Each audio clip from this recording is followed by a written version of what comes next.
সবাইকে আসসালামু আলাইকুম। এটা হচ্ছে ল্যাপটাস্ক 1 এর ভিডিও। এই ভিডিওতে আমি সমস্ত কোড আমার ভিএস কোডের মধ্যে করব।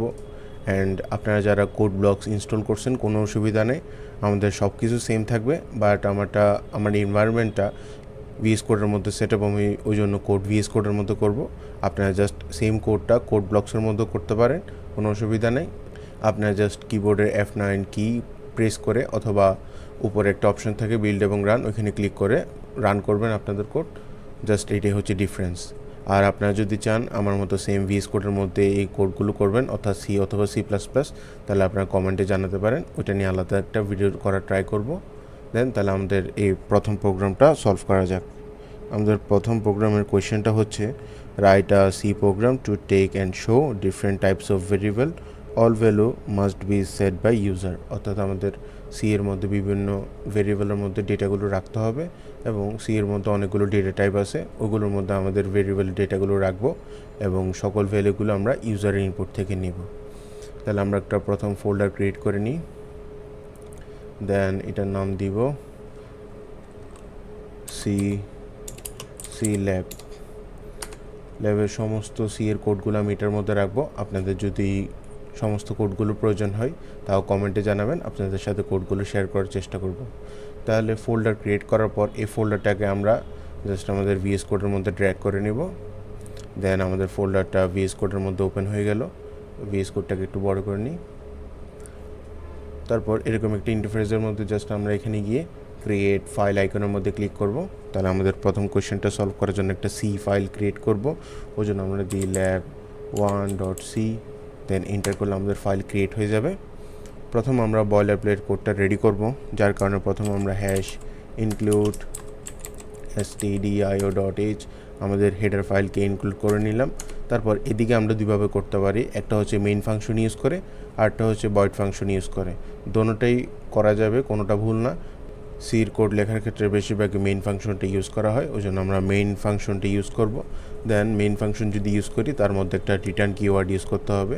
তাহলে আমরা লিখি ইন্ট মেইন, আমাদের মেইন ফাংশনটা লিখলাম। দেন এটাকে একটু বড় করে নিই, একটু জুম করে নিই, আপনাদের দেখতে সুবিধা হবে। মেইন ফাংশন, যেহেতু মেইন ফাংশন ইউজ করছি ওই জন্য আমরা ভিতরে একটা রিটার্ন 0 করব।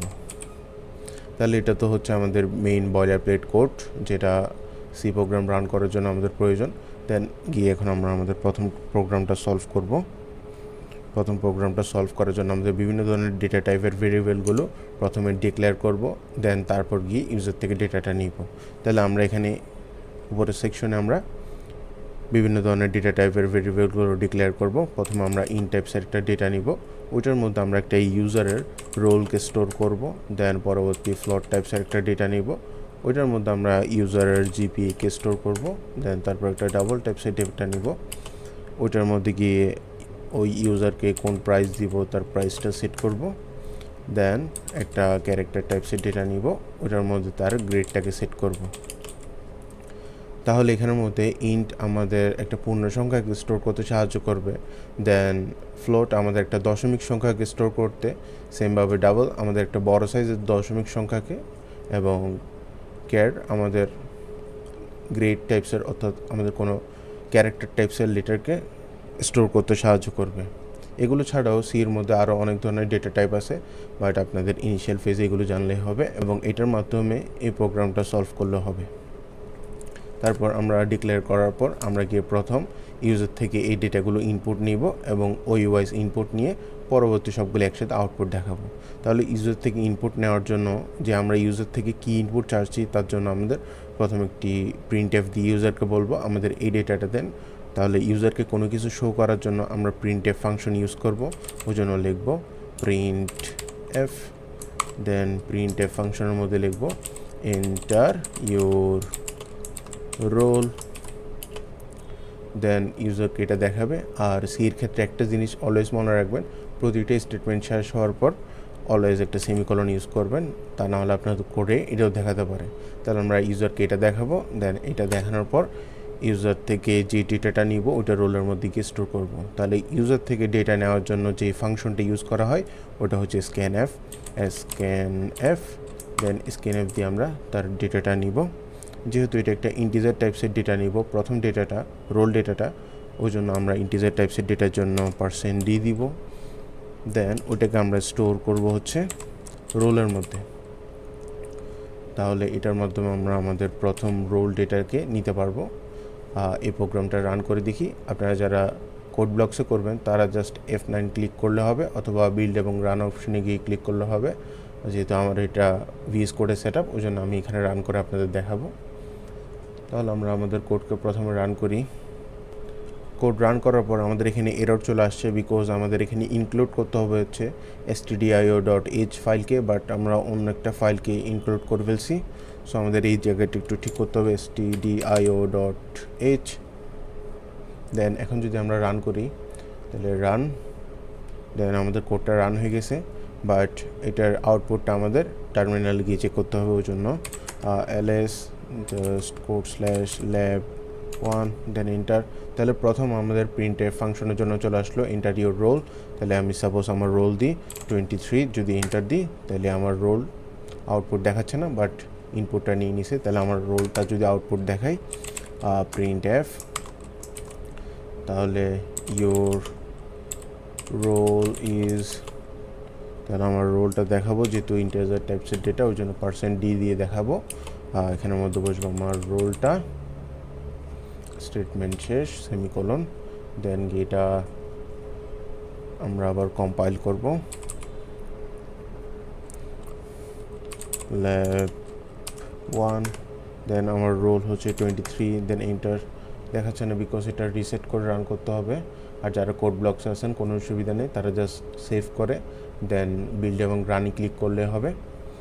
দেন টার্মিনালে যাব, আগে এগুলো ক্লিয়ার করে নিই, দেন রান। তাহলে এন্টার ইউর রোল, আমার রোল সাপোজ 46 দিই, এন্টার। দেন চলে আসলো। আমার এই কাজটা সেম বাকি ভেরিয়েবলগুলোর জন্য করতে হবে। এখানে তো শুধু আমরা ইন্টিজার টাইপসের ডেটা নিয়েছি, দেন বাকিগুলোতে আমরা অন্য ডেটা টাইপের ডেটাগুলোকে সেট করব। জাস্ট এর পরবর্তী সেকশনে এগুলোকে কপি পেস্ট করব। জাস্ট একটা করছি, দেন আরও 3টা প্রয়োজন, 1 2 3, দেন 3টা করছি। তারপর হচ্ছে ইউজারের জিপিএ নিব, এন্টার ইউর জিপিএ। দেন ওইটা হচ্ছে জিপিটা হচ্ছে ফ্লোট টাইপসের ডেটা, ওই জন্য আমরা ইউজ করব %f। তারপর এখানের মধ্যে স্টোর করব হচ্ছে আমরা জিপি এর মধ্যে স্টোর করব জিপিএ ডেটাটা। তারপর হচ্ছে এন্টার ইউর প্রাইস, যে আমরা কত প্রাইস সেট করব। যেহেতু এটা ডাবল টাইপসের ডেটা ওই জন্য আমরা scanf এর মধ্যে দিব lf, দেন ওইটাকে সেট করব প্রাইসের মধ্যে, প্রাইস। দেন তারপর হচ্ছে আমাদের গ্রেডকে সেট করব।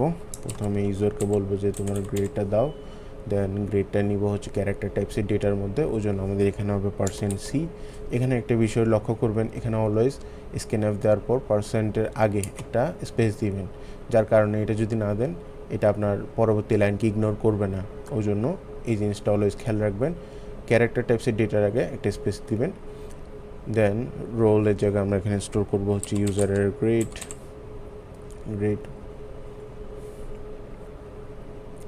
তাহলে আমাদের ইউজার থেকে ডেটা নেওয়া শেষ। দেন আমরা ইউজারের ডেটাটা প্রিন্ট করব। দেন সেম অ্যাজ এটাকে 1 2 3 আর 3বার নিয়ে আসলাম। তাহলে প্রথমত রোল প্রিন্ট করে দেখালাম, তারপর হচ্ছে জিপিএকে প্রিন্ট করে দেখাবো, জিপিএ। দেন তারপর হচ্ছে প্রাইস, দেন তারপর হচ্ছে গ্রেড। যেহেতু প্রথমটা ইন্টিজার টাইপসের ডেটা ওই জন্য %d, পরটা হচ্ছে ফ্লোট টাইপসের ডেটা ওই জন্য ওটা হবে %f। দেন পরটা হচ্ছে ডাবল টাইপসের ডেটা ওই জন্য হচ্ছে %lf। দেন তারপর হচ্ছে ক্যারেক্টার টাইপসের ডেটা ওই জন্য এটা হবে %c। তো পরবর্তীটা হচ্ছে জিপিএ, ওই জন্য আমরা এখানে সেট করব জিপিএ। দেন তারপর হচ্ছে প্রাইস, এটার মধ্যে সেট করব হচ্ছে প্রাইস। দেন পরবর্তীটার গ্রেডের মধ্যে সেট করব গ্রেড। তাহলে আমাদের কাজ শেষ। আমরা যদি স্যার কারো কমেন্ট করে দেখাতে চাই, তাহলে এখানে হচ্ছে আমাদের ইনপুট সেকশন, দেন এটা হচ্ছে আমাদের আউটপুট সেকশন। দেন এটাকে কমেন্ট করতে হবে, কমেন্ট। এই দুটো জিনিস কমেন্ট করা বাধ্যতামূলক না, আপনারা চাইলে এটা দিতে পারেন, এটা দিলে কোডের রিডেবিলিটি বাড়বে, আর না দিলে কোনো অসুবিধা নেই। এখন আমরা যদি একটা জিনিস লক্ষ্য করি, এগুলোকে প্রিন্ট করার সময় আমার এই লাইনটা প্রিন্ট হওয়ার পর পরবর্তী লাইনে গিয়ে এই জিনিসটা প্রিন্ট হবে না, বিকজ আমরা এই লাইনের পর যে নিউ লাইন একটা স্টার্ট হবে ওটা আমরা বলে দিইনি। তাহলে আমাদের ওই জিনিসটা বলে দেওয়ার জন্য আমরা এখানে ইউজ করব \n। সমস্ত আউটপুটটা এক লাইনে চলে আসবে, এক লাইন পর পর আসবে না। ওই জন্য প্রতিটা প্রিন্টএফের পরে আমরা এই জিনিসটা দেখাবো, কারণ আমাদের প্রতিটা লাইনের পর একটা নিউ লাইন প্রয়োজন। এটা দ্বারা একটা নিউ লাইন স্টার্ট হবে, ওই জন্য আমরা প্রতিটা লাইনের পর এটা অ্যাড করবো \n। দেন গিয়ে আমরা এখন আমাদের কোডকে রান করব। কোডকে রান করলাম, রান করে স্টপ করে দেন টার্মিনালে গেলাম, দেন ক্লিয়ার। তাহলে আমাদের কোডকে রান করলাম। প্রথমে আমাদের চলে আসলো এন্টার ইউর রোল, সাপোজ দিছি 46, then enter your GPA 5.00, then enter your price. আমরা প্রাইস দিতে চাই 254 point something. Then enter your grade, suppose আমরা গ্রেড দিতে চাই A। দেন এন্টার দিলে আমাদের ডেটাটা সুন্দরভাবে প্রিন্ট হয়ে চলে আসবে, যে ইউর রোল এত, জিপিএ এত, দেন প্রাইস এটা, দেন গ্রেড হচ্ছে এটা। জাস্ট আমাদের কাজটা শেষ। এটা হচ্ছে আপনাদের সমস্ত প্রবলেম 1-এর কোড। আশা করি এটার মাধ্যমে আপনাদের হেল্প করতে পারছি। দেন আপনাদের কাছে একটা রিকোয়েস্ট থাকবে, যেটা হচ্ছে আপনাদের ভিডিওটা যদি ভালো লেগে থাকে তাহলে অবশ্যই লাইক এবং কমেন্টে জানাবেন। আর যদি কোন একটা সেকশনে যদি আপনাদের কোনো সমস্যা হয়ে থাকে ওইটাও জানাবেন, আপনাদের হেল্প করার ট্রাই করব। তাইলে দেখা হচ্ছে পরবর্তী ভিডিওতে। আল্লাহ হাফিজ।